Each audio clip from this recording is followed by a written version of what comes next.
സാധാരണഗതിയിൽ നമ്മൾ ആരുടെയും ടൊമാറ്റോ കഴിക്കൂ നല്ലതാണെന്ന് പറഞ്ഞാൽ അവർ പറയും അയ്യോ പാടില്ല, ഇത് കിഡ്നി സ്റ്റോൺ ഉണ്ടാക്കും, അതുകൊണ്ട് ടൊമാറ്റോ കഴിക്കരുതെന്ന് പറയും. എന്താണ്, നമ്മൾ ടൊമാറ്റോ കഴിച്ചു കഴിഞ്ഞാൽ വൃക്കയ്ക്കകത്ത് കല്ല് വരാനുള്ള സാധ്യതയുണ്ടോ? ഇല്ല എന്നുള്ളതാണ് വാസ്തവം. പണ്ട് മുതലേ ആരോ പറഞ്ഞ് ആൾക്കാർ കേട്ട് തെറ്റിദ്ധരിച്ചിട്ടുള്ള ഒരു വാർത്ത മാത്രമാണ് കിഡ്നി സ്റ്റോൺ ഉണ്ടാക്കുന്നതിന് ടൊമാറ്റോ കഴിക്കുന്നത് കാരണമാണെന്ന്. എന്നല്ല, ഏറ്റവും കൂടുതൽ ആൾക്കാർ വിശ്വസിക്കുന്നത് ഈ ടൊമാറ്റോയ്ക്കകത്ത് ഉയർന്ന അളവിൽ ഓക്സിഡേറ്റ്സ് ഉണ്ടെന്നും ഇത് വൃക്കയിൽ കല്ലുണ്ടാക്കുമെന്നാണ്. എന്നാലല്ല, 100 ഗ്രാം ടൊമാറ്റോയ്ക്കകത്ത് വെറും 5 മില്ലിഗ്രാം മാത്രമാണ് ഓക്സിലേറ്റുകളുടെ അളവ്. അത് ഒരിക്കലും നിങ്ങൾക്ക് മൂത്രത്തിൽ കല്ലുണ്ടാക്കാൻ കാരണമല്ല.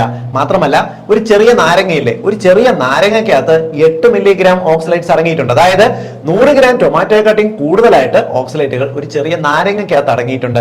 നാരങ്ങ കഴിക്കുന്നതിന് നമുക്ക് പേടിയില്ല, ടൊമാറ്റോ കഴിക്കുന്നതിന് മാത്രമാണ് പേടി.